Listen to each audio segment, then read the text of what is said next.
Hello po.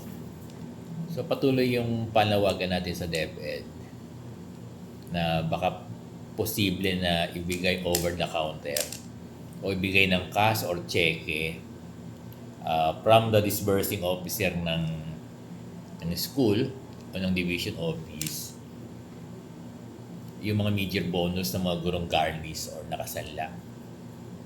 Kasi kung ipapasok po ito dun sa ATM nila, itong major bonus po na darating ng May 15, kung papasok po kasi sa kanilang mga ATM, hindi nila makukuha, kawawa naman yung mga guro. Kaya ang pakiusap natin, baka pwedeng makagawa ng isang directive na po pwedeng ibigay sa kanila ng over the counter from the ADAS na po or from the disbursing officer ng division para naman yung major bonus ay mahawakan makuha ng mga guro. Marami po mga guro sa buong Pilipinas ang garnis at nakasanla. Kaya po sana hinihiling natin sa ating Deputy Secretary na baka po pwede na ibigay na lamang sa kanila ng cash or ng chequehan sila. Pwede naman po 'yun. Kaya lang po pangangailangan ng isang utos from the Deputy Secretary.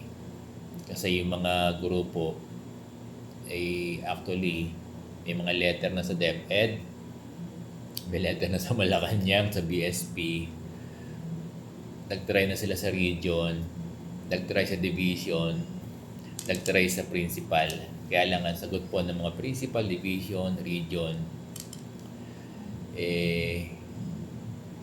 hindi maaring gawin. Kailangan ay may kautusan yung ating DepEd Secretary o na isang direktiba. Sana po mapag-aralan na yung mid-year bonus ay matanggap ng cash, no? Ang ibig sabihin, wag po sanang ipasok na lang sa ATM yung mga gurong garnis at gurong nakasanla para naman po maging masaya yung pamilya nila.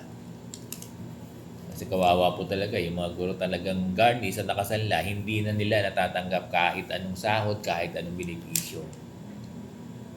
Sana po yung mga perang katulad ng mid-year bonus at iba pa, huwag na lamang padaanin sa ATM at makuha na lamang nila from the school or from the division office, not from the ATM dun sa bank.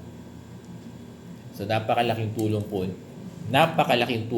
nito, no? Napakalaking tulong sa mga guro natin na talagang walang-wala dahil wala silang nakukuha ng proceeds from the ATM nila.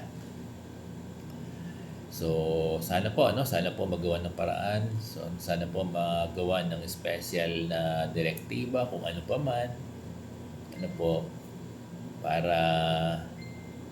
Para sa pamilya na lang ng mga guro.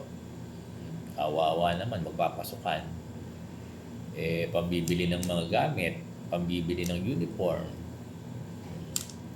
at marami pang iba na pagkakagastusan na in preparation for the opening of classes. Sana po mahal na Deputy Secretary, makonsider po yung kahilingan ng mga gurong garnis, gurong nakasanla yung ATM nila, no? Para makuha po yung kanilang mid-year bonus. Maraming salamat po.